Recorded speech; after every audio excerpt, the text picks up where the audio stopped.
কিন্তু বান্দা বান্দি শোন শোন, লা তাখুযুহু সিনাতুন ওয়ালা নাওম। বান্দা বান্দি তুই ঘুমাও, আমার ঘুমও নাই ঝিমানিও নাই। যখন তোর মায়ের হাতখানা তোর মুখের উপরে পইরা গেছিল, তখন তোর মায়ের খানা আমি কুদরতি হাতের দ্বারা সরাইয়া দিছিলাম আমি মাওলা। আল্লাহু আকবার। আল্লাহ আল্লাহ আল্লাহ। এরকম বান্দাবাদী চিন্তা করতে করতে এক আল্লাহর বান্দা বলতেছেন, বর্গে দাঁড়া তা সবজে তোর নজরে হুশিয়ার, हर वराक़े दफ्तुरीस मारिफाते किरदगार। মাবুদ গো, আমি যখন রাস্তা দিয়ে হাঁটি একটা গাছের দিকে তাকাই, আমি গাছের পাতা দেখি না, আমি গাছের ফল দেখি না। মাবুদ গো, যখনই আমি পাতার দিকে তাকাই তখন দেখি আমি তোমাকে। আমি যখন সূর্যের দিকে তাকাই আমি সূর্য দেখি না, আমি দেখি তোমাকে। আমি যখন তোমার বান্দা বান্দীদের দিকে তাকাই তখন আমি তাকে দেখি না, আমি দেখি এই তোমাকে। সমুদ্রের ভিতরে তাকাই যখন নাকি জোয়ার ভাটা সলসল করে চলতে থাকে, আমি জোয়ার ভাটার দিকে তাকাই, আমি কাউকে দেখি না, আমি দেখি তোমাকে। মালিক রে, हर वराक़े दफ्तुरीस मारिफाते किरदगार। এই যে আমার বাজানদেরকে বলবো, পর্দালে মা বোনদেরকে বলবো, বাজান আমার মাওলা তোমাকে আমাকে লালন পালন করে বড় করলো। এখন তুমি বড় হইয়া তুমি তোমার আব্বাকে আব্বা বইলা ডাক দাও, তোমার আব্বার কলিজারাও ঠান্ডা হইয়া যায়। তোমার মাকে যখন তুমি মা কইয়া ডাক দাও, তোমার মার কলিজারাও ঠান্ডা হইয়া যায়। যখন তোমার বন্ধুকে বন্ধু কইয়া ডাকো, তখন তোমার বন্ধুর কলিজারাও ঠান্ডা হইয়া যায়। যখন তোমার দলের নেতা নেত্রীকে লিডার কইয়া ডাক দাও, তার কলিজারা ঠান্ডা হইয়া যায়। এ নেমু খারাপ, ইন্নাল ইনসানা লিরাব্বিহি লাকানুদ। মানুষ বড় নেমু খারাপ। আমি তোর দিকে তাকাইয়া তাকাইয়া দেখি, তুই যখন তোর আব্বাকে ডাকো তোর আব্বাও খুশি হয়, তোর বন্ধুও খুশি হয়, আরে তোর মাও খুশি হয়, তোর আত্মীয় স্বজন খুশি হয়, তোর দলের নেতা নেত্রীও খুশি হয়। যেই জবান দিয়া তোর মাকে ডাকছো, আব্বাকে ডাকছো, তোর বন্ধুকে ডাকছো, তোর লিডারকে ডাকছো, ওই জবান তো দিছিলাম আমি মাওলা। আল্লামাহুল বায়ান। তোকে কথা বলার শক্তি দান করছি আমি। কত বোমা মানুষ কথা বলতে পারে না, তোমার আমার সামনে আওয়াজ করিয়া চিল্লায়, আখারে ওর মনের ভাব প্রকাশ করতে পারে না।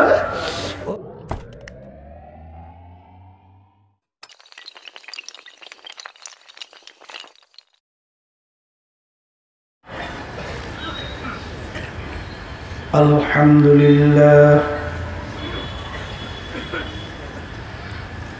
আলহামদুলিল্লাহ নাহমাদুহু ওয়া নাস্তাঈনুহু ওয়া নাস্তাগফিরুহু ওয়া নু'মিনু বিহি ওয়া নাতাওয়াক্কালু আলাইহি ওয়া নাউযু বিল্লাহি মিন শুরুরি আনফুসিনা।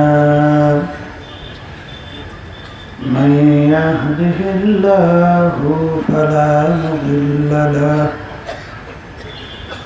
ومن يضلله فلا هادي له ونشهد أن لا إله إلا الله وحده لا شريك له ونشهد أن محمدا عبده ورسوله أما بعد فأعوذ بالله من الشيطان الرجيم بسم الله الرحمن الرحيم والذين آمنوا أشد حبا لله صدق الله العلي العظيم সবাই দুরূদ শরীফ পড়ি আল্লাহুম্মা সাল্লি আলা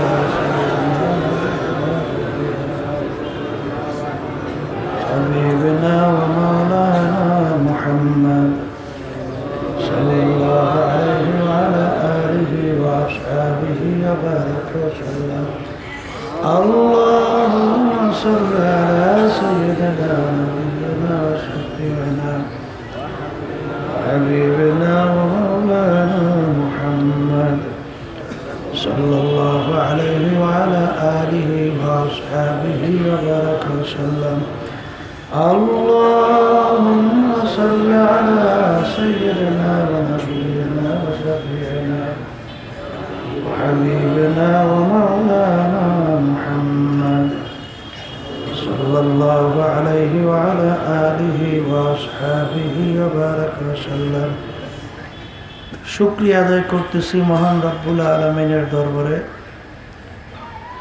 রব্বুল আলামিন সিলেট আলিয়া মাঠে চরমনায় নমুনায় 3 দিন ব্যাপী মাহফিলের প্রথম দিন শেষ বৈঠক। আল্লাহ আমাদেরকে বসার দিনে আলোচনা করার শোনার যে তাওফিক দান করলেন, শুকরিয়া কারণ সবাই বলি আলহামদুলিল্লাহ। দুরূদ শরীফ তেলাওয়াত করা হইতেছিল, অনেকে দুরূদ শরীফ তেলাওয়াত না কইরা মুখ বন্ধ করে বসে আছে। দুরূদ শরীফ তেলাওয়াত করলে আল্লাহ রাসূল সাল্লাল্লাহু আলাইহি ওয়াসাল্লাম খুশি হয়ে যায়। কি পরিমাণ খুশি হয়!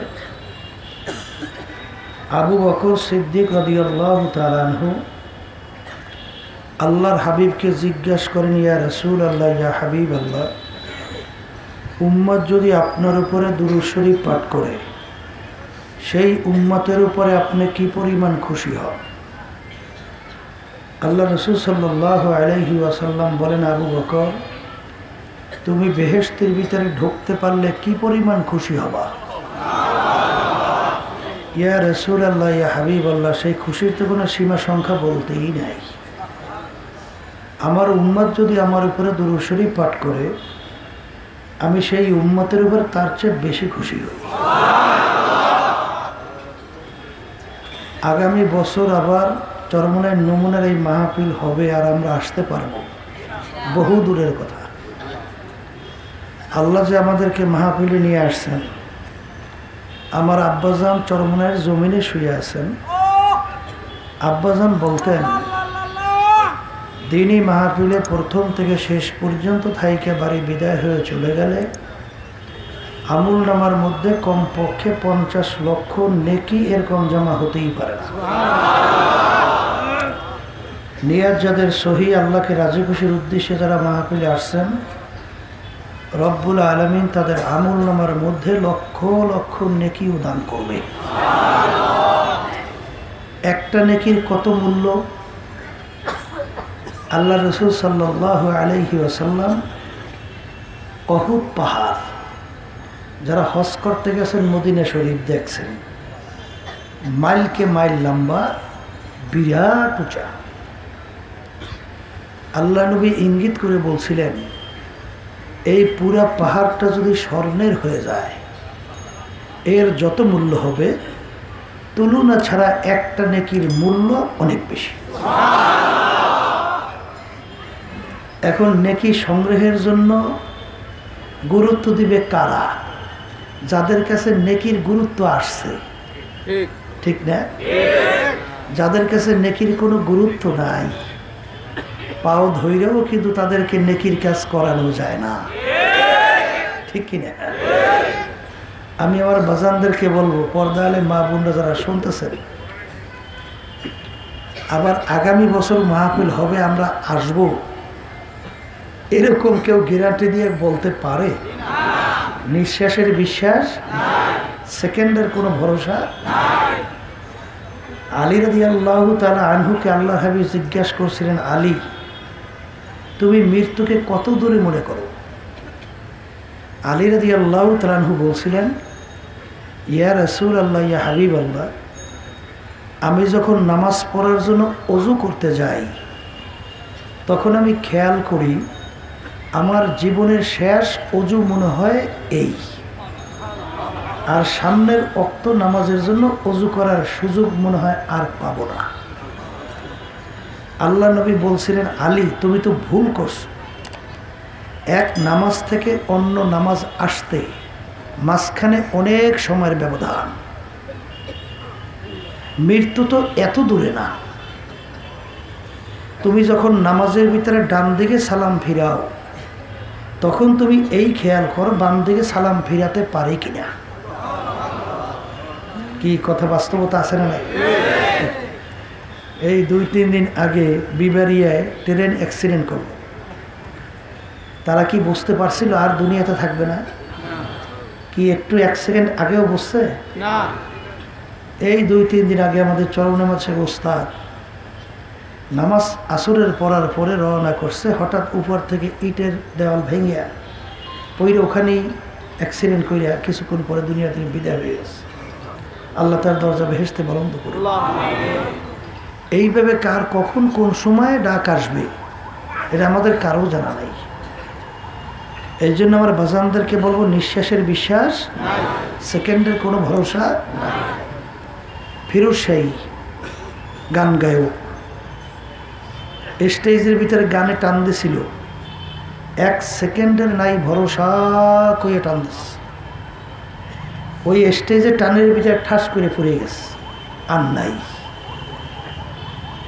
তা কে কখন কোন সময় রওনা করবে জানা আছে? এই জন্য আমার বাজানদেরকে বলবো, আল্লাহ যখন মাহফিলে নিয়েই আসছেন গুরুত্ব সহকারে আমরা বসি এবং আল্লাহর কাছে দোয়া করতে থাকি। আল্লাহ যখন আমরা মাহফিল ময়দানে নিয়েই আসছেন, জফুল কালাম তো আপনার হাতেই। আল্লাহ আপনি ইচ্ছা করলে যেদিকে ইচ্ছা সেদিকে ঘুরাতে পারেন। দয়া মায়া করে আমার দিলটাকে আপনার মুখী করে দেন। আল্লাহ রাব্বুল আলামিনের কাছে দোয়ার মতো দোয়া করতে পারি। আল্লাহ রাব্বুল আলামিন মুহূর্তের ভিতরে দিল ঘুরাইয়া আল্লাহ মুখী করতে পারে না? না পারে না? কিন্তু চাওয়া লাগবে, চাওয়ার মতো চাওয়া লাগবে, ঠিক কিনা? এই চাওয়ার ভিতরে পার্থক্য আছে না? চাওয়ার মতো যদি চাওয়া যায়, আল্লাহ রাব্বুল আলামিন দেবেন, ওয়াদা করছেন, উদউনি আস্তাজিব লাকুম। বান্দা বান্দী আমার কাছে বলো, আমাকে ডাকো, তোমরা আমার কাছে চাবা, আমি দিয়ে দেব। কথা ঠিক না? যাই হোক, চরমনায় নমুনা মাহফিল দাদাজান রহমাতুল্লাহ আলাই প্রতিষ্ঠা করে গেছিলেন। আব্বাজান রহমাতুল্লাহ আলাই পরিচালনা কইরা চরমনায়ের জমিনে তিনিও শুয়ে আছেন। সেই নমুনা অনুযায়ী সারা বাংলাদেশের ভিতরে কার্যক্রম চলছে, এমনকি তাম দুনিয়ার ভিতরে বিভিন্ন দেশের মধ্যে এই তরিকার কার্যক্রম চলছে। মূল উদ্দেশ্য আজকে উদ্বোধনী বয়ানে বলছিলাম, চরমনায়ের মুরিদ বারু এটা কখনোই আল্লাহর কুতুবেরা চাইতেন না, বরঞ্চ আব্বাজান রহমাতুল্লাহ আলাই বলতেন, আমি যতক্ষণ পর্যন্ত তোমাদেরকে কোরআন এবং হাদিস অনুযায়ী পথ দেখাবো ততক্ষণ পর্যন্ত তোমরা আমার কথা মানবা, আর যখনই কোরআন এবং হাদিসের বাহিরে তোমাদেরকে আমি পথ দেখাবো আমার থেকে তোমাদের সইরা যাওয়া, ভাইগা যাওয়া অজীব হয়ে যাবে। কথা ঠিক না? এই কথা বলতেন কেন? বলার পিছনে কারণ হলো এই, কবরে কোনো দলাদলি চলবে? কবরে যদি কেউ পরিচয় দেন আমি চরমনায়ের লোক, কথা মুখ খুলে বললেন, এই পরিচয় কবরে চলবে? আমি অমুক দলের লোক, আমি পীর না মুফতি মুহাদ্দিস, এই পরিচয় কবরে চলবে? কবরে প্রশ্ন কয়টা? মান রব্বুকা, অমার দিনুকা, অমার নাবিয়ুকা। এই 3 প্রশ্নের ভিতরে কোথায় পাইছেন তুমি চরমনায়ের লোক কিনা, তুমি আটরশি ফুরফুরার লোক কিনা, জৈনপুর তাবলিকের লোক কিনা? কথা বলে। প্রশ্ন কি চরমনাইয়ালাগোর জন্য যেই প্রশ্ন আর অন্যান্য যে দলের আছে সবার জন্য কি একই প্রশ্ন কিনা, না কোনো ভিন্ন আছে? আচ্ছা, আমরা যে আল্লাহকে মানি অন্যান্য যে মুসলমান সবাই তো এক আল্লাহকেই মানে। আমরা যে কলেমা পড়ছি অন্যান্য যারা তারা তো একই কলেমা পড়ছে। আমরা যে নবীকে মানি এই সমস্ত মুসলমান তো একই নবীকে মানে। আমরা যে বেহেশতে যাইতে চাই সমস্ত মুসলমান তো সেই বেহেশতেই যাইতে চায়, ঠিক না বেঠি? তাইলে কোরআনুল কারীম এক, হাদিস এক, আল্লাহ এক, নবী এক, কলেমা এক। এই এত দল হইয়া বিভিন্ন বিভ্রান্তিমূলক পথে চলতেছে, একে অপরকে দেখতে পারে না। কবরে কিন্তু এই দেখা দেখি চলবে না, চলবে যদি নাই চলে। আমার বাজানদেরকে বলবো চরমোনাই তরিকার মূল উদ্দেশ্যটা কি ছিল? মূল উদ্দেশ্য ছিল আল্লাহর পথ ভোলা বন্দা বান্দীদেরকে আল্লাহর পরিচয় ঘটাইয়া আল্লাহর সঙ্গে মিলাইয়া দেওয়া। কথা ঠিক না? এই জন্য চরমোনাইতে প্রথম দিক মাগরিবের পরে বিশেষ করে মারেফতের আলোচনা আব্বাজান দাদাজান একটু বেশি করতেন। মারেফত শব্দের অর্থ পরিচয় লাভ করা। মারেফত শব্দের অর্থ কি? পরিচয় লাভ করা। যে যেই জিনিসের পরিচয় পায় ওই জিনিসে সংগ্রহের জন্য অস্থির হইয়া তালাশ করিয়া সংগ্রহ করতে চেষ্টা করে। কথা ঠিক না? স্বর্ণের পরিচয় যার কাছে আসছে স্বর্ণ সংগ্রহের জন্য সে কিন্তু ওইভাবে গুরুত্ব দিয়ে ওইটা তালাশ করে। মেম্বারি পদের কি পরিচয় এইটা যার একবার আসছে সে মেম্বার হওয়ার জন্য কিন্তু অস্থির হয়ে তালাশ করে। চেয়ারম্যানই পদের কি পরিচয় এইটা যখন পায় তখন চেয়ারম্যান হওয়ার জন্য সে চেষ্টা করে। এমপি পদের কি পরিচয় এইটা যখন সে জানে তখন কিন্তু এমপি হওয়ার জন্য সে তালাশ করিয়া পাগলের মতো তালাশ করে। কথা ঠিক কিনা? পীরের পরিচয় যখন পায় পীর হওয়ার জন্য পাগল হয়। মুক্তির পরিচয় পাইলে মুক্তি হওয়ার জন্য পাগল হয়, ঠিক না? সুন্দরী বাড়িগাড়ির পরিচয় পাইলে সুন্দর বাড়িগাড়ি করার চেষ্টা করে। সুন্দরী মেয়ের পরিচয় পাইলে সুন্দরী মেয়ে এই সংগ্রহ করার জন্য চেষ্টা করে। কথা ঠিক না? তাই যেই আল্লাহর বান্দাবান্দি আল্লাহর পরিচয় লাভ করছে সেই আল্লাহর বান্দাবান্দি আল্লাহকে রাজি খুশি করার জন্য চেষ্টা করে। কথা ঠিক না? এই জন্য আমার বাজানদেরকে বলবো আল্লাহ কে? আল্লাহ রাব্বুল আলামিন তার নামের ভিতরে তার পরিচয়। সবাই বলেন সুবহানাল্লাহ।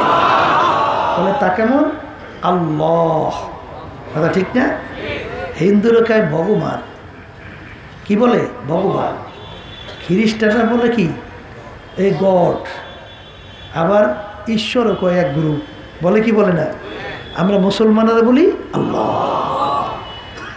আব্বাজার রহমতের একটা উদাহরণ দিয়ে বলতেন, বাজার আল্লাহর নাম যে আল্লাহ তার নামের ভিতরে পরিচয়।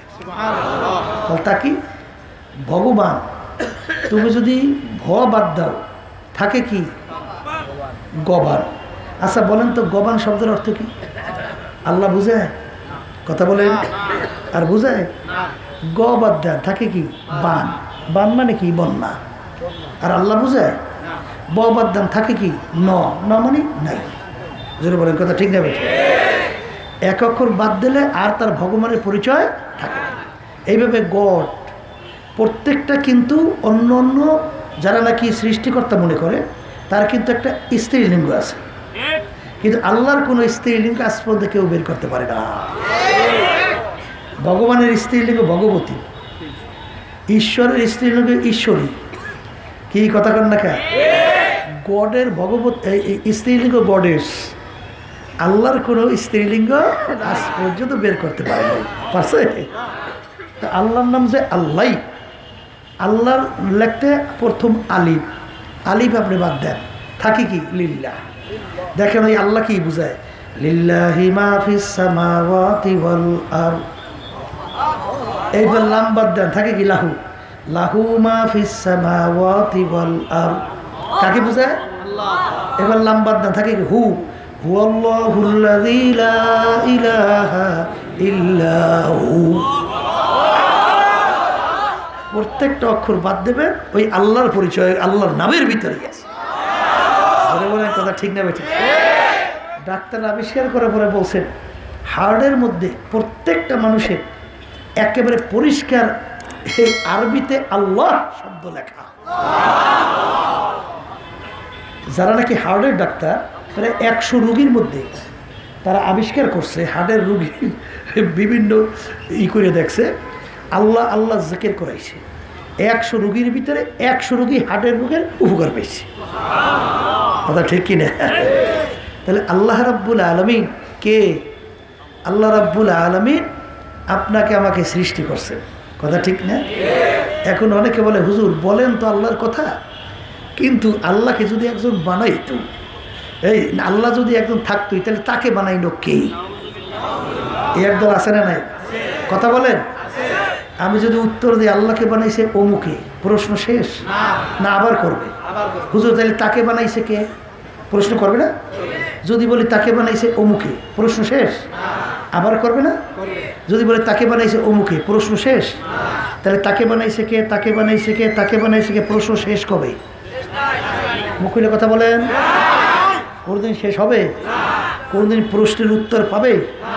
কলতা হুজুর ব্যাপারটা কি? কল ব্যাপার কিচ্ছুই না। কল তা কি? কলে মানুষ বানাইছে কি? আল্লাহ। বলেন মুখ খুলে।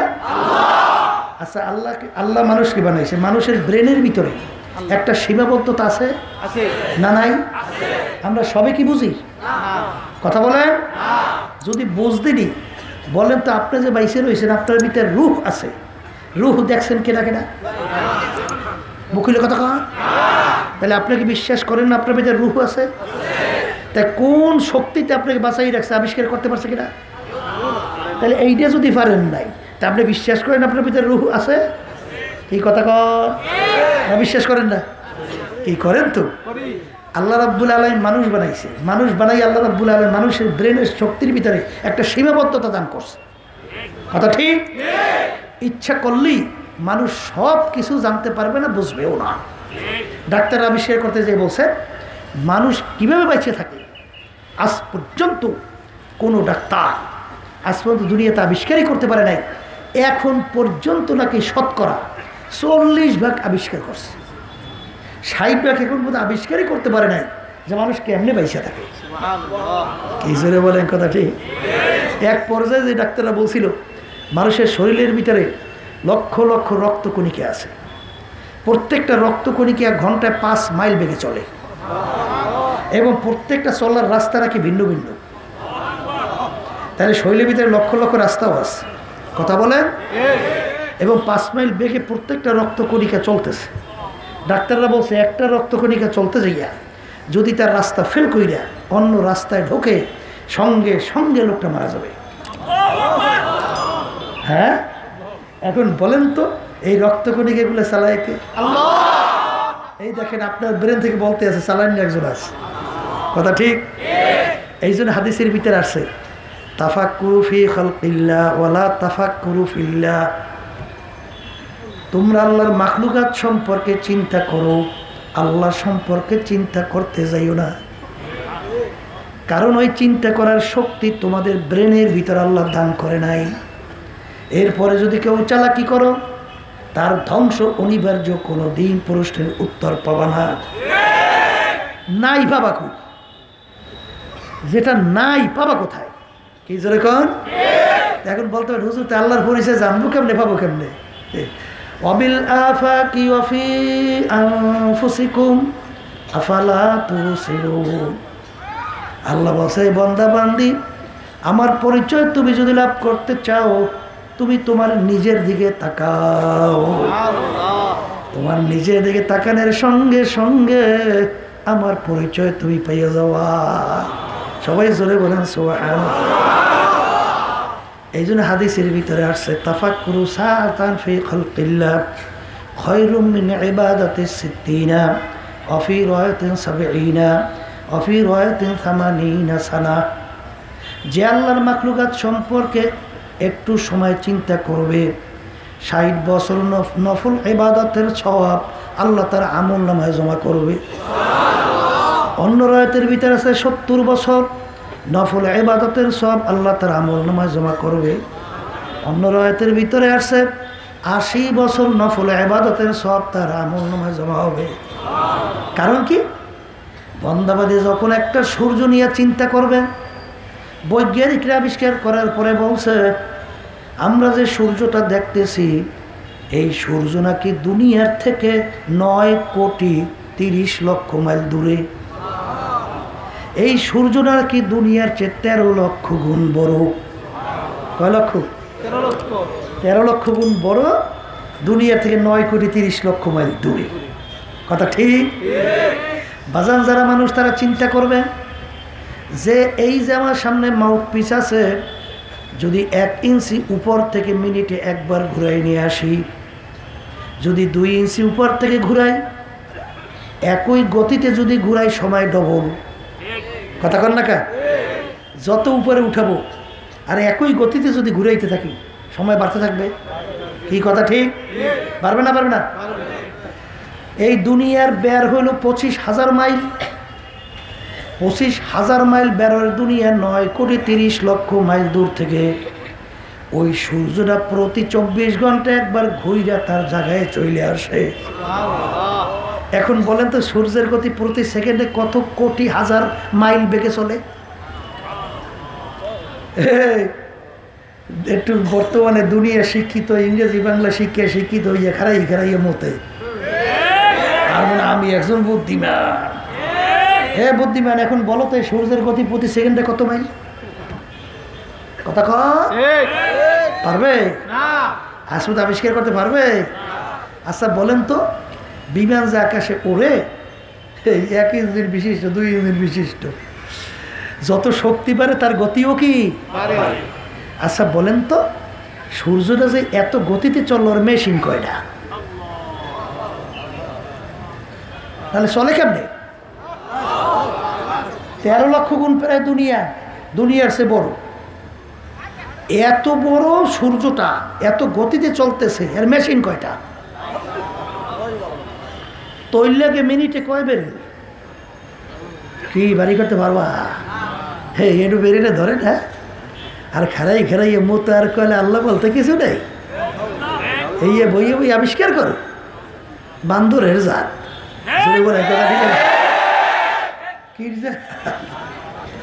আবার বড় কেউ কষ্ট নিয়ে না। দারুইন থিওরি দিয়েছে মানুষ নাকি আল্লাহ সৃষ্টি করে নাই, মানুষটাকে বান্দর থেকে সৃষ্টি হয়েছে। জোরে বলেন নাউজুবিল্লাহ। এইটা আবার বাংলাদেশের ইউনিভার্সিটিতেও পড়ায়। দারুইন বলছে যে ব্যাপার কি, বানর থেকে মানুষ সৃষ্টি হলে কেমনে? দারুইন বলে মানুষের অনেক পার্সের সঙ্গে বানরের অনেক পার্সের মিল আছে। কথা বান্দর মানুষ হয়েছে কেমনে? কলে জঙ্গলের ভিতরে লাফাইতে গাছের ঘষায় লেজের পশু মুইটে গায়ের পশু মুইটে অটোমেটিক মানুষ হয়ে গেছে। মেয়ে কেমনে হয়? কলে হইবে না কেন? উদাহরণ দেয়, ছোট ব্যাঙের বাচ্চা দেখছেন? শরীর কালো না, লেজ আছে না নাই? বড় হইলে লেজ থাকে আর শরীরটা কি কালো থাকে? অন্য রং ধারণ করে। দারুইন বলতে আছে ব্যাঙের বাচ্চা লেজওয়ালা, শরীর কালো, বড় হইয়া লেজ পইরে যদি শরীরের রং পরিবর্তন করে এই রূপ ধারণ করতে পারে, তাহলে মানুষের অনেক পার্সের সঙ্গে বান্দরের অনেক পার্সের মিল আছে। বান্দর লাফাইতে মানুষ হইবে না কেন? জোরে কর না হুজুর। এই বান্দর মার্কা দারুইন বলছে, আবার বান্দর মার্কারা বিশ্বাস করে এইটা আবার পরে আবার পড়ায়। ঠিক না? আমি আবার বাজানদেরকে বলবো, বাজার বলেন তো, ও বান্দর বর্তমানে দুনিয়াতে বান্দর আছে না নাই? বান্দরগুলো সব সভ্য হয়ে গেছে না লাফালাফি করে? আগে যদি 2-1টা বান্দর লাফাইতে লেজ পরিয়ে পশম পরিয়ে মানুষ হইতে পারে, এখন 2-1টা হবে না কেন বান্দর? কত উত্তর দেন। এ বান্দর কোন দেশে, কোন যুগে, কোন জঙ্গলে, কোন তারিখ, কোন বান্দর লাফাইতে মানুষ হয়েছে? বান্দর কইতে পারবে? পারবে? এই বান্দর মার্কারা পরে আবার পড়ায়, আবার খারাই মধ্যে এই খারাইকার প্রস্তাব করে কা বোঝে। আমার সন্দেহ, আল্লাহ ভালো জানে, কইতে পারি না। ওরা চিন্তা করে আমার পূর্বপুরুষ হয়েছে বান্দর। পূর্বপুরুষ বান্দর না? তা বান্দর কি বসে প্রস্তাব করে না, দাঁড়াই দেয় সারি? ও চিন্তা করছে আমার পূর্বপুরুষ বান্দর, আমি বসে প্রস্তাব করবো না, আমি দাঁড়াই দিলাম সারিয়া। নাহলে যার ভিতরে মানহুস, যার ভিতরে ইজ্জত সম্মান আছে, যার ভিতরে জ্ঞান আছে, এই সেই মানুষ কোনোদিন মানুষের ভিতরে রাস্তায় দাঁড়াইয়ে দাঁড়িয়ে প্রস্রাব করতে পারে? হ্যাঁ, ওটা বান্দরের সাপ। ওটা ঠিক না? ঠিক। এই বান্দর মার্কা আছে না নাই?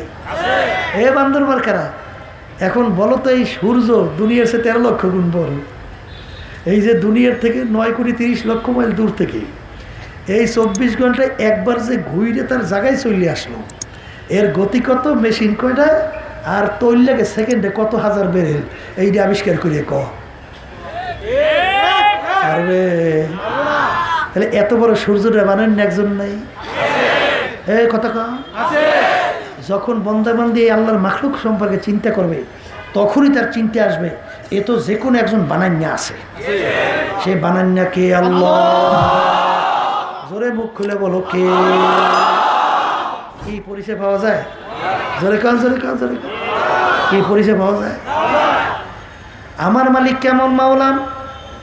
তাফাক্কুরু সাআতান ফি খালকিল্লাহ খায়রুম মিন ইবাদাতি 60 ওয়া ফি রায়াতিন 70 ওয়া ফি রায়াতিন 80 সানা। এ আল্লাহর বান্দা বান্দিরা, আমার মাওলার কুদরতের দিকে তাকাইয়া দেখো, আমার মাওলা কিভাবে এই মাখলুকাতগুলো কিভাবে তৈরি করলো।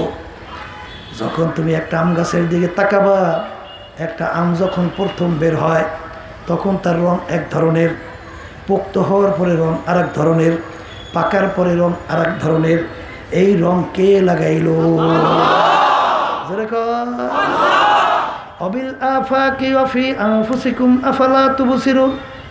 বন্দাবান্দি, তুমি তোমার নিজের দিকে তাকাও, আমার মাওলার পরিচয় পাইয়া যাবে। আমার মাওলা বলছেন, আমার মাওলা তোমাকে আমাকে কিভাবে সৃষ্টি করলো, একটু তোমার গোড়ার দিকে তাকাইয়া দেখো।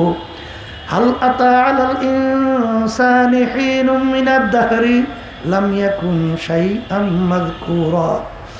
এই নাফরমান, তোর অস্তিত্বের দিকে তাকাইয়া দেখ, তোর কোনো অস্তিত্ব বলতেই কিছু ছিল না। তোর প্রথম অস্তিত্ব ছিল এক কাতরা নাপাক পানি, এক কাতরা, তাও আবার আমশ্বাস, তাও আবার ভেজাইলা। ওই পানির ভিতরে আমি রক্ত জমাট বাঁধাইয়া, ওই রক্তের ভিতরে আমি গোশত লাগাইয়া, ফাঁকা সাউনাল ইজামা লাহমা, হাড্ডির ভিতরে গোশত লাগাইয়া, ফি আহসানি তাকওয়িম, তোর মতো এত সুন্দর সুরতের একটা মানুষ আমি তৈরি করছি। আমার মাওলা কেমন কারিগর বাজান, ভালো করে বোঝো বাজান। একটা মেশিনের একটা শ্বাস থেকে যত পিঠা তুমি তৈরি করবা, একই শ্বাস থেকে একই ধরনের পিঠা বের হয়। একই ধরনের না, না ভিন্ন ভিন্ন? একই ধরনের না? কি জোরে বলেন কথা, ঠিক না? আমার মায়ের পেট থেকে 10টা সন্তান বের হইল, 5টা ছেলে 5টা মেয়ে। বাজান একই মায়ের রক্ত পান করলো, একই শ্বাস থেকে বের হইল, কিন্তু আমার মাওলা কত কুদরতে মাওলা।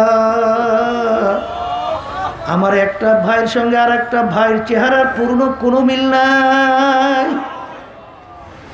এই বানান্য একজন কারিগর আছে না? না, এ জোরে বলো কে? আবার জোরে বলো কে? আবার জোরে বলো কে? আল্লাহর বান্দা আমার মাওলা কত বড় কুদরতের মাওলা। বাজারে একই মায়ের পেট থেকে সন্তান বের হইল, একটা ভাইয়ের গলার আওয়াজের সঙ্গে আর একটা ভাইয়ের গলার আওয়াজের পূর্ণ কোনো মিল নাই। এই বানান্য একজন কারিগর আছে, যেটা বলো কে? শুধু তাই না, তামাম দুনিয়া সৃষ্টির পর থেকে কোটি হাজার কোটি মানুষ দুনিয়াতে আসছিল, এখনো আছে, কিয়ামত পর্যন্ত আসবে। বাজান সৃষ্টির পর থেকে এখন পর্যন্ত একটা মানুষের গলার আওয়াজের সঙ্গে আর একটা মানুষের গলার আওয়াজের পূর্ণ কোনো মিল নাই। এ বানান্য এরকম দেওয়ান্য একজন আছে।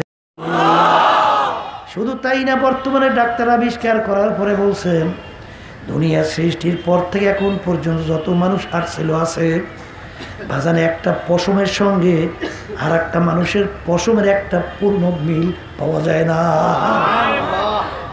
কি বুঝলে? আমার মাওলা কত বড় কুদরতের মাওলা। বাজান আমার মাওলাকে ভালো করে, ওয়াফিল আফাকি ওয়া ফি আনফুসিকুম আফালা তুবসিরুন, তোর নিজের দিকে তাকা, আমার পরিচয় লাভ করতে পারবি। বাজার আমার মাওলা তোমার আমার চেহারা তৈরি করলো, একটা হাতের মুঠার ভিতরে চেহারা শামিল হয়ে যায়। দুনিয়া সৃষ্টির পর থেকে এত হাজার হাজার কোটি মানুষ দুনিয়ার থেকে গেল, বর্তমানে শত শত কোটি মানুষ দুনিয়াতে আছে। এতটুকু জায়গার ভিতরে আমার মাওলায় ডিজাইন করছে, এতটুকু জায়গায় ডিজাইনের ভিতরে একটা মানুষের চেহারার সঙ্গে আর একটা মানুষের চেহারার পূর্ণ কোনো মিল নাই। এ বানাইনে একজন কারিগর আছে না? না, জোরে বলো কে? জোরে বলো কে? এ আল্লাহর বান্দারা, কত বড় আশ্চর্যের কথা! আমার মাওলা কত বড় কুদরতের মাওলা।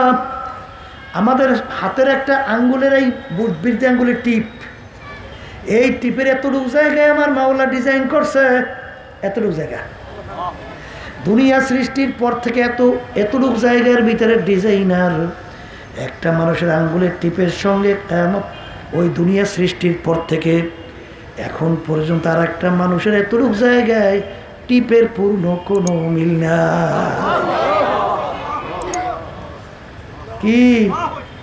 কি বুঝলেন? এতটুকু জায়গায় ডিজাইন, কয়টা ডিজাইন করা যায়? কয়টা ডিজাইন করা যায়? আর এতটুকু জায়গায় ডিজাইন করছে দুনিয়া সৃষ্টির পর থেকে এখন পর্যন্ত মানুষ আসছিল, এখন পর্যন্ত আছে। এতটুকু জায়গায় একটা আঙ্গুলের টিপের সঙ্গে আর একটা মানুষের টিপের পূর্ণ কোনো মিল না। এই ডিজাইনের একজন আছে না নাই? একটু মুখ খুলে বলো, সে ডিজাইনার কে?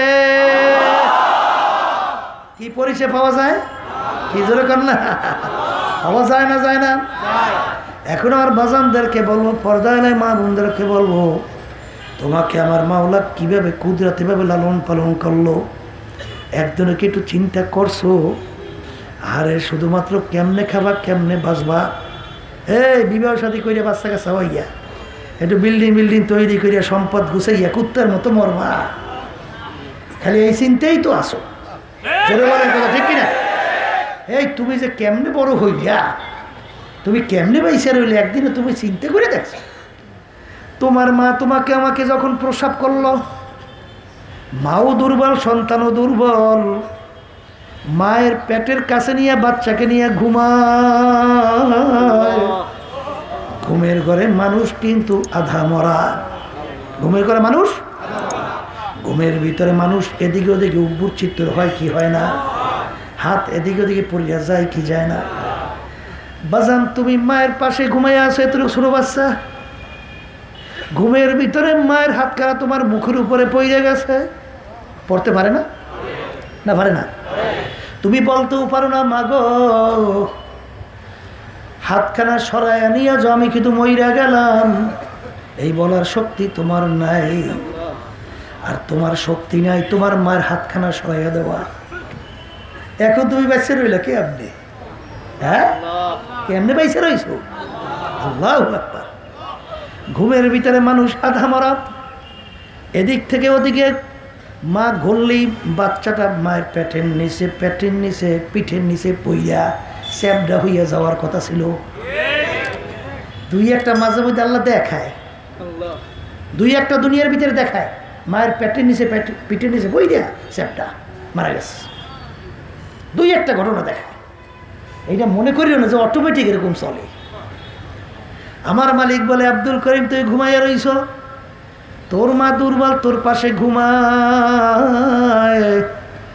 যখন তোর মায়ের হাতখানা তোর মুখের উপরে পইরা গেল, তোর শক্তি নেই তুই মায়ের হাতখানা সরাবি। কিন্তু বান্দাবান্দি শোন শোন, লা তাখুযুহু সিনাতুন ওয়ালা নাওম, বান্দাবান্দি তুই ঘুমাও, আমার ঘুমও নাই, ঝিমানিও নাই। যখন তোর মায়ের হাতখানা তোর মুখের উপরে পইরা গেছিল, তখন তোর মায়ের খানা আমি কুদরতি হাতের দ্বারা সরাইয়া দিছিলাম আমি মাওলা। আল্লাহু আকবার। আল্লাহ আল্লাহ আল্লাহ। এরকম বান্দাবাদী চিন্তা করতে করতে এক আল্লাহর বান্দা বলতেছেন, বর্গে দাঁড়া তা সবজে তোর নজরে হুশিয়ার, হার ওয়ারাকে দফতরি মারেফাতে গেরদেগার। মাবুদ গো, আমি যখন রাস্তা দিয়ে হাঁটি একটা গাছের দিকে তাকাই, আমি গাছের পাতা দেখি না, আমি গাছের ফল দেখি না। মাবুদ গো, যখনই আমি পাতার দিকে তাকাই তখন দেখি আমি তোমাকে। আমি যখন সূর্যের দিকে তাকাই আমি সূর্য দেখি না, আমি দেখি তোমাকে। আমি যখন তোমার বান্দা বান্দীদের দিকে তাকাই তখন আমি তাকে দেখি না, আমি দেখি এই তোমাকে। সমুদ্রের ভিতরে তাকাই যখন নাকি জোয়ার ভাটা সলসল করে চলতে থাকে, আমি জোয়ার ভাটার দিকে তাকাই, আমি কাউকে দেখি না, আমি দেখি তোমাকে। মালিক রে, হারওয়ারাকে দফতুরিস মারেফাতে কিরদেগার। এই যে আমার বাজানদেরকে বলবো, পর্দালে মা বোনদেরকে বলবো, বাজান আমার মাওলা তোমাকে আমাকে লালন পালন করে বড় করলো। এখন তুমি বড় হইয়া তুমি তোমার আব্বাকে আব্বা বইলা ডাক দাও, তোমার আব্বার কলিজারাও ঠান্ডা হইয়া যায়। তোমার মাকে যখন তুমি মা কইয়া ডাক দাও, তোমার মার কলিজারাও ঠান্ডা হইয়া যায়। যখন তোমার বন্ধুকে বন্ধু কইয়া ডাকো, তখন তোমার বন্ধুর কলিজারাও ঠান্ডা হইয়া যায়। যখন তোমার দলের নেতা নেত্রীকে লিডার কইয়া ডাক দাও, তার কলিজারা ঠান্ডা হইয়া যায়। এ নেমুখারাম ইন্নাল ইনসানা লিরাব্বিহি লাকানুদ। মানুষ বড় নেমুখারাম। আমি তোর দিকে তাকাইয়া তাকাইয়া দেখি, তুই যখন তোর আব্বাকে ডাকো তোর আব্বাও খুশি হয়, তোর বন্ধুও খুশি হয়, আরে তোর মাও খুশি হয়, তোর আত্মীয় স্বজন খুশি হয়, তোর দলের নেতা নেত্রীও খুশি হয়। যেই জবান দিয়া তোর মাকে ডাকছো, আব্বাকে ডাকছো, তোর বন্ধুকে ডাকছো, তোর লিডারকে ডাকছো, ওই জবান তো দিছিলাম আমি মাওলা। আল্লামাহুল বায়ান, তোকে কথা বলার শক্তি দান করছি আমি। কত বোমা মানুষ কথা বলতে পারে না, তোমার আমার সামনে ও করিয়া চিল্লায়। আখারে ওর মনের ভাব প্রকাশ করতে পারে না, ওর বুকে কত ব্যথা কত জ্বালা, ও কথা বলতে পারে না। আমার মাওলা তোমাকে আমাকে কথা বলার শক্তি দান করলো। এই কথা বলার শক্তি কে দান করলো? জোরে মুখ খুলে বলো, কে? আল্লাহ। আমার মালিক ডাক দেবার নেমু খারাপ। তুই যখন তোর আব্বাকে আম্মাকে ডাকলি, তোর আম্মা আব্বা যেরকম খুশি হইয়া যায়, এরকম তোর জবান দিয়ে যদি একবার আমাকে আল্লাহ কইয়া ডাক দিতি, আমারও কুদরাতি পরান্ডা ঠান্ডা হইয়া যাই। আল্লাহ, এ দুনিয়াদার পাগল আমার বাবারা ও পর্দারে আমার মা বোনেরা, ইন্নাল ইনসানা লিরাব্বিহি লাকানুদ। আমার মালিক বলেন মানুষ বড় নেমুখারাম। আখারে বাজার রে, একটু তাকাইয়া দেখো, একটা কুত্তা যখন বাচ্চা দেয়, ওই বাচ্চারা যতক্ষণ পর্যন্ত স্বাভাবিক চলাফেরা করার মতো অবস্থান তৈরি না হয়, ততক্ষণ পর্যন্ত ওই কুত্তা কোনো কুত্তার সঙ্গেও সঙ্গী বানায় না, কোনো কুত্তাকেও ওখানে আশ্রয় দেয় না। বাজান জান জীবন দিয়ে হইলেও বাচ্চাকে রক্ষা করে।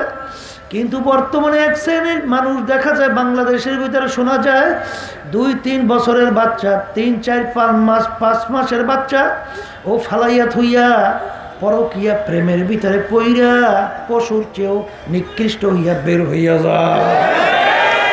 এত বড় নিকৃষ্ট, এত বড় মায়াহীন। ইন্নাল ইনসানা লিরাব্বিহি লাকানুদ। মানুষ বড় নেমুখারাম। বাজার হাকিমুল উম্মাত থানভী রাহমাতুল্লাহ আলাইহি একদিন বয়ান করতে করতে বলতেছেন, ওরে মানুষ, আমি বুঝি একটা কুত্তার চেয়েও খারাপ হয়ে গেলাম। লোকেরা বলে, হুজুর আপনি কুত্তার চেয়ে কিভাবে খারাপ হইলেন? বলে, আমরা অনেকে বাড়িতে কুকুর পালি, কুকুরকে আমরা কোনো ভালো জিনিসের ভাগ দেই না। আমরা গোস্ত খাইয়া হাড্ডি বাইরে ফেলাই, মাছ খাইয়া কাটা বাইরে ফেলাই। কুত্তা হাড্ডি কাটা খাইয়া তার নিজের জীবনকে বাঁচায়, কিন্তু যখন নাকি রাত্রে মালিক ঘুমাইয়া যায়, কুকুর কিন্তু ঘুমায় না। কুকুর সারা রাত্র তার বাড়ি পাহারা দিতে থাকে, মালিকের যেন কোনো ক্ষতি না হয়। দেখবা ভোরবেলা কুকুরের চক্ষু লাল হইয়া যায়। ওই সময় যদি মালিক দৌড়ে কুকুরকে লাথি মারে, উচিত ছিল কুকুর মালিককে কামড় দেওয়া। ওরে নেমুখ হারাম, আমি কোনো তোর ভালো জিনিসের ভাগ নেই নাই, তুই গোস্তকে হাড্ডি বাইরে ফেলাইলি, মাছ খাইয়া কাটা বাইরে ফেলাইলি, আরে ওইগুলা খাই আমার জীবনকে বাঁচাইলাম, তুই সারা রাত্র ঘুমাও, আমি কুকুরকে তো ঘুমাই না, কারণ তোর যেন কোনো ক্ষতি না হয়। সারা রাত্র আমি তোর বাড়ি পাহারা দিলাম, এখন তুই আমাকে মারো, তোকে আমি কামড়াইয়া রাখবো না। কুকুর কিন্তু তা করে না। কুকুর লাশটাকে পেটের নিচে ঢুকাইয়া কান ধরে একটু নিচের দিকে নামাইয়া মুখটা একটু বেঁকা কইরা চোখ ধরে একটু বুঝু বুঝু মালিকের দিকে তাকাইয়া করুণ সুরে কুকুর ডাক দেয়, ঘেউ ঘেউ কইরা ডাকে। মনে হয় যেন কুকুর বলতেছে, মালিক, ও মালিক, তুমি আমাকে মাইরো না, তুমি আমাকে মাফ কইরা দাও। থানবী রহমাতুল্লাহ আলাইহি বলে, ওরে মানুষ, কুকুরটাও মালিক চিনল, আর তুমি আর আমি মানুষ হইয়া আমার মালিককে চিনলাম না। আরে আদমি দাদাইবা জব মুসলমান করদাই, আয় খোদা কুরবা সওয়াম এহসাবার এহসা করদাই। এ নেমু খারামের দলেরা মাঝে মাঝে একটু নিরিবিলি একটু মুরাকাবা করো। বাজান, আমার মাওলার তোমার আমার প্রতি কত দয়া, কত মায়া। তুমি আর আমি আমার মাওলার কাছে কেউ দরখাস্ত করি নাই, মাবুদ গো তুমি আমাকে দয়া মায়া করে আমার রূহটাকে মুসলমানের ঘরে দান করো। এরকম দরখাস্ত আমরা কেউ আল্লাহর কাছে করি নাই। বিনা দরখাস্তে বিনা চেষ্টায় আমার মালিক তোমার আমার রূহকে মুসলমানের ঘরের ভিতরে দান করলো। তুমি আর আমি এখন দুনিয়ার ভিতরে মুসলমান হইয়া দুনিয়ায় জন্ম হইয়া যাই গেলাম। বাজান, আমার মাওলা ইচ্ছা করলে তোমার আমার রুহু হিন্দুর ঘরে ঢুকাইতে পারতো কি পারতো না? জোরে বলো, পারতো কি পারতো না? খ্রিস্টানের ঘরে ঢুকাইতে পারতো কি পারতো না? বাজান, বৌদ্ধর ঘরে ঢুকাইতে পারতো কি পারতো না? তখন তুমি একজন হিন্দুর বাচ্চা হইয়া জন্ম হইয়া যাইতা, একজন খ্রিস্টানের বাচ্চা হইয়া জন্ম হইয়া যাইতা, বৌদ্ধর বাচ্চা হইয়া জন্ম হইয়া যাইতা। আমার মাওলা হিন্দুর ঘরে না ঢুকাইয়া, খ্রিস্টানের ঘরে না ঢুকাইয়া তোমার আমার রুহুকে আমার মাওলা মুসলমানের ঘরের ভিতরে দান করলো। এখন তুমি আর আমি মুসলমান হিসাবে দুনিয়ায় জন্মগ্রহণ করলাম। এখন তোমাকে ডাক দেয় আব্দুল করিম। আরে মুসলমানের ঘরে জন্মগ্রহণ কইরা খোদা না খাস্তা যদি কিয়ামতের ময়দানে যদি জাহান্নামের শিকল হাতে পায়ে লাগে, এর চেয়ে কপাল পুরার সারে জাহানে হইতে পারে না। এই জন্য আমার বাজানদেরকে বলবো, পর্দা আলে মা বোনদেরকে বলবো, বাজান আমার মাওলার পরিচয় নাও। কার প্রেমে পড়ছো, কার মোহাব্বতে পড়ছো? বাজান, তুমি যদি মারা যাও, তোমার স্ত্রী যদি যুবতী থাকে, অন্য স্বামী গ্রহণ করে আনন্দ ফুর্তিতে লিপ্ত হইয়া যাবে, তোমার কবরের খবর আর নেবে না। আরে আল্লাহু আকবার। এরকম দুনিয়ার ভিতরে দেখবা, স্বামী যদি যুবক থাকে, তুমি যদি মারা যাও, স্বামী অন্য স্ত্রী গ্রহণ করিয়া তার সঙ্গে ঘর সংসার করবে, তোমার কবরের খবর আর নেবে না। আরে সন্তান একবার দুইবার তিনবার অন্যায় করলে অনেক সময় বাপ মা সন্তানকে তেজ পুত্র করে বের করে দেয়। বাজান, বাংলাদেশের বহু ঘটনা, মা সন্তানকে মাইরে ফেলায়, আবার সন্তান বাপ মাকেও মাইরে ফেলায়। এরকম ঘটনা বাংলার জমিনে আছে না? আল্লাহু আকবার, আল্লাহু আকবার। আজকে যে দল করো, দলের নেতা নেত্রীর সঙ্গে পিছনে ঘোরো, বাজান স্বার্থ যতক্ষণ আছে ততক্ষণ দল আছে, নেতাও আছে, নেত্রীও আছে। স্বার্থের ব্যাঘাত ঘটার সঙ্গে সঙ্গে তোমাকে লাথি মারিয়া দল থেকে বের করে দেয়, এমনকি সুযোগ পাইলে তোমাকে মাইরিয়াও ফালায়। এই জোরে বলো কথা ঠিক বলে। বাংলাদেশে বহুত ঘটনা আছে না না, দলের লোকেরা স্বার্থের জন্য দলের লোক মাইরে ফেলায়। জোরে কেউ আছে আছে আছে না নাই? আজকে দুনিয়ায় যাদের পাগল হইছ এরা কিন্তু তোমার আমার কেউ আপন না। কিন্তু আমার মাওলা কত বড় দয়ার মাওলা, কত বড় দয়ার মাওলা, কত বড় মায়ার মাওলা। আমার মাওলার সমস্ত নেয়ামত তুমি আমি ভোগ করলাম। চক্ষু আমার মাওলার নেয়ামত দিয়া দেখলাম, জবান দিয়ে কথা বললাম নেয়ামত আমার মাওলার, হাত দিয়ে কাজ করলাম নেয়ামত আমার মাওলার, ব্রেন দিয়ে পড়াশোনা করলাম বাজার নেয়ামত আমার মাওলার, পাও দিয়ে হাঁটলাম নেয়ামত আমার মাওলার, বাতাস টানলাম সারলাম নেয়ামত আমার মাওলার, হারে ধানের ভিতর থেকে চাউল বের করে ভাত পাক করে খাই নেয়ামত আমার মাওলার, পানির ভিতর থেকে মাছ উড়ে পাক করে খাই নেয়ামত আমার মাওলার। বাজার সমস্ত নেয়ামত আমার মাওলার ভোগ করে আমার মাওলার নাফরমানি করলাম। আমার মাওলা তো তোমাকে আমাকে তার জমিন থেকে একবারও ভাগাইয়া দেয়, বরঞ্চ আমার মালিক দয়া করে মায়া করে ডাক দেয়, উলিয়া ইবাদি আল্লাযীনা আসরাফু আলা আনফুসিহিম লা তাকনাতু মির রাহমাতিল্লাহ ইন্নাল্লাহা ইয়াগফিরুয যুনুবা জামিআ। এই বান্দা বান্দি, তুই যদি ভূত পূজার মতো গুনাহ কইরা থাকো, আমার দরবার নৈরাশার দরবার না, আমার দরবার বঞ্চিতর দরবার না, তুই যদি পাহাড় পরিমাণ গুনাহ করিয়া থাকো, বাজা বাজা হারসে হাস্তি বাজা দরকা ফেরোগে প্রভু তুরুস্তি বাজা, এই দরগাহে মা দরগাহে নাউমিদিনী সদবরাগার তওবা শিকাস্তি বাজা। আমার মালিক ডাক দিয়ে বলে, বান্দা বান্দি, তুই যদি ভূত পূজার মতো গুনাহ কইরা থাকো, আমার দরবার নৈরাশার দরবার আয়,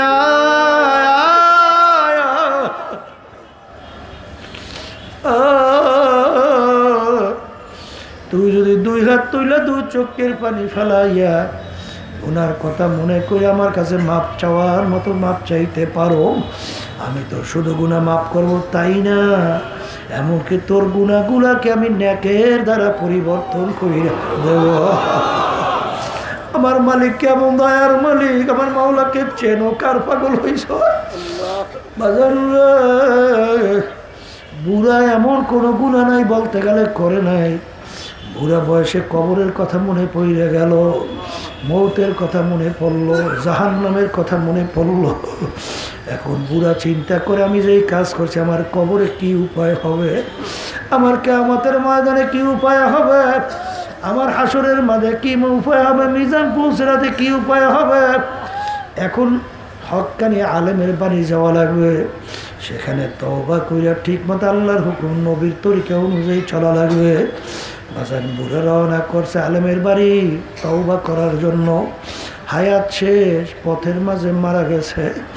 এখন জাহান্নামের ফেরেশতাও আসছে তার রূহকে জাহান্নামে নেওয়ার জন্য, বাজান বেহেশতের ফেরেশতাও আসছে তার রূহ বেহেশতে নেওয়ার জন্য। আরে দুই দল বলতেছে, বান্দা তো এখন পর্যন্ত তওবা করতে পারে নাই, রূহ আমরা পাবো। ফেরেশতার বেহেশতের ফেরেশতা বলে, বান্দা তো তওবা করার জন্য রওনা করছে, পথের ভিতরে হায়াত শেষ, বান্দার কি দোষ, রূহ তো আমরা পাবো। বাজান আল্লাহ রাব্বুল আলামিন ফয়সালা করলো, ফেরেশতারা জমিন মাপো, বান্দা যেখানে মারা গেছে সেখান থেকে তার বাড়ি দূরে না আলেমের বাড়ি দূরে? যদি আলেমের বাড়ি দূরে হয় রূহ নিয়ে যাবে জাহান্নামের ফেরেশতা, আর যদি আলেমের বাড়ি কাছে হয় তার বাড়ি দূরে হয় রূহ নিয়ে যাবে বেহেশতের ফেরেশতা। বান্দা যেখানে মারা গেল সেখান থেকে আলেমের বাড়ি দূরে, আল্লাহু আকবার, তার বাড়ি কাছে। আল্লাহ রাব্বুল আলামিন জমিনকে হুকুম করলো, ও ও জমিন আমার বান্দার জন্য আলেমের বাড়ি কাছে হইয়া যায় আর তার বাড়ি দূরে হইয়া যায়। যখন ফেরেশতারা জমিন মাপলো মাইপে দেখে আলেমের বাড়ি কাছে তার বাড়ি দূরে, তখন তার রূহ নিয়ে গেল বেহেশতের ফেরেশতা। আমার মাওলা সবসময় বান্দা বান্দিকে কিভাবে মাপ দিয়ে তার জান্নাতে দেবে, এই জন্য আমার মাওলা ওসিলা তালাশ করতে থাকবে। আল্লাহ রাব্বুল আলামিন যখন এই মাহফিলের মাঠে নিয়েই আসছে বাজান, আরে নিয়াত যদি দুনিয়ামুখী থাকে নিয়াতকে ঘুরাই আল্লাহ মুখী কইরা দাও বাজান রে। আমার মালিকের কাছে যদি করু সুরে দিলটাকে ভাইগা ডাক দেওয়ার মতো ডাক দিতে পারো, আমার মাওলা ওয়াদা করছে তোমাকে আমাকে জাহান্নামেও ফালাইবে না, শয়তান হাতে সুপর্দ করবে না, দোয়াইয়া পোষাইয়া তার কুদরতি কোলের ভিতরে জায়গা না দিয়া পারবে। সন্তান এক পাও দুই পাও হাঁটতে পারে, মাকে টাইনা জোর করে দুধ খাওয়ার শক্তি সন্তানের নাই, সন্তানকে ফালাই রেখে মা কাজ করতে আছে, এখন তো ডাক দিয়া ডাকতেও পারে না, হাইটাও যাইতে পারে না, কিন্তু সন্তান যখন ওয়া ওয়া কইরা কান্দে মায়ের কাছ হাতে থেকে ঠাস করিয়া পড়িয়া যায়, মা দৌড় দিয়ে যায় সন্তানকে ধরে, সন্তানের তামাম গায়ে পায়খানা প্রস্রাবে ভরা, সন্তানকে রাগ করে মা গুনেও ফালায় না, পানিতেও ফালায় না, ধোয়াইয়া পোষাইয়া সন্তানকে কোলে নিয়ে মায়ের কোলে জাগা দেয়, চুমা দেয়, আদর করে। বাজান তোমাকে আমি কষ্ট দিয়েছি বাজান, মা সন্তানকে যত মায়া করে এর সে 100 গুণ 1000 গুণ বেশি মায়া করে আমার মাওলা বান্দা বান্দিকে। বান্দা বান্দি যখন দুই চোখের পানি ছাইরা দিলটাকে ভাইয়া দুই হাত তৈরি করুণ সুরে যখন ডাক দেবে মালিক নাফরমান তোমার দরবারে হাজির, লাব্বাইক আল্লাহুম্মা লাব্বাইক লাব্বাইক লা শারীকা লাক লাব্বাইক ইন্নাল হামদা ওয়ান নি'মাতা লাক ওয়াল মুলক লা শারীকা লাক। আল্লাহ রাব্বুল আলামিন ডাক দেবে আয় আয় আয়, তোকে আমি জাহান্নামে ফালাবো না, শয়তানের হাতেও সুপর্দ করবো না। এই যে আমার বাচ্চাদেরকে বলো, পর্দা আলে মা বোনদেরকে বলবো, দুনিয়ার সম্পর্কে একটু মোরাকাবা করো, আখিরাত সম্পর্কে একটু মোরাকাবা করো, আমার মাওলা সম্পর্কে একটু মোরাকাবা করো, চিন্তা করো। হাকিকত সে তো দুনিয়া বেখবর হ্যায়, দুনিয়া কি নুমায়েশ পর নজর হ্যায়। আমার মাওলার কাছে যদি তাওয়াক্কুলের মতো তাওয়াক্কুল করতে পারো, চাওয়ার মতো যদি চাইতে পারো, আমার মাওলায় যথেষ্ট বান্দাবান্দির জন্য আমার মাওলায় কুদরতিভাবে তোমাকে আমাকে তার মুখী কইরা দেবেন। আল্লাহুম্মা আমিন। এ পর্দার মা বোনেরা হাত তোলো, গুনার কথা মনে করো, দুই চোখের পানি ফেলো, মাওলার দরবারে কান্দো আর মাপ চাও। যদি কান্না না আসে মন কিন্তু জোরে মন রে, একদিন এই ঘরের দরজা দিয়ে নতুন বউ হইয়া উঠছিল রে মন। কত মেয়ে লোকে শরবত খাওয়াইলো, কত মেয়ে লোকে বাতাস করলো, আবার এমন একটা দিন আসবে এই ঘরের দরজা দিয়া মরা লাশ হইয়া বের হও, ছেলে কানবে মামা করে, মেয়ে কানবে মামা করে, জবাব তো আর দিবা না। মাবুদ গো, আপনি এই মাঠের দিকে তাকাইয়া দেখে আপনার বান্দারা কিভাবে কান্দে। মালিক আমাদের ছেলেও মরে নাই, মেয়েও মরে নাই, গুনাহ করে বসছি রে, মাফ করে দেন গো মাওলা, মাফ করে দেন। আল্লাহ আমাদের আম্মা আব্বা আত্মীয় যার কবরে শুয়ে রয়েছে সবার কবরকে আপনি বেহেশতের বাগান বানায় আল্লাহ। আমরা অসুখ সবাইকে সুস্থ করে দেন, মাহফিলকে হেদায়েতে জড়িয়ে বানায় দেন, সর্বদিক থেকে হেফাজত করে। সুবহান রাব্বিকা রাব্বিল ইজ্জাতি আম্মা ইয়াসিফুন, সালামুন আলাল মুরসালিন, আলহামদুলিল্লাহি রাব্বিল আলামিন।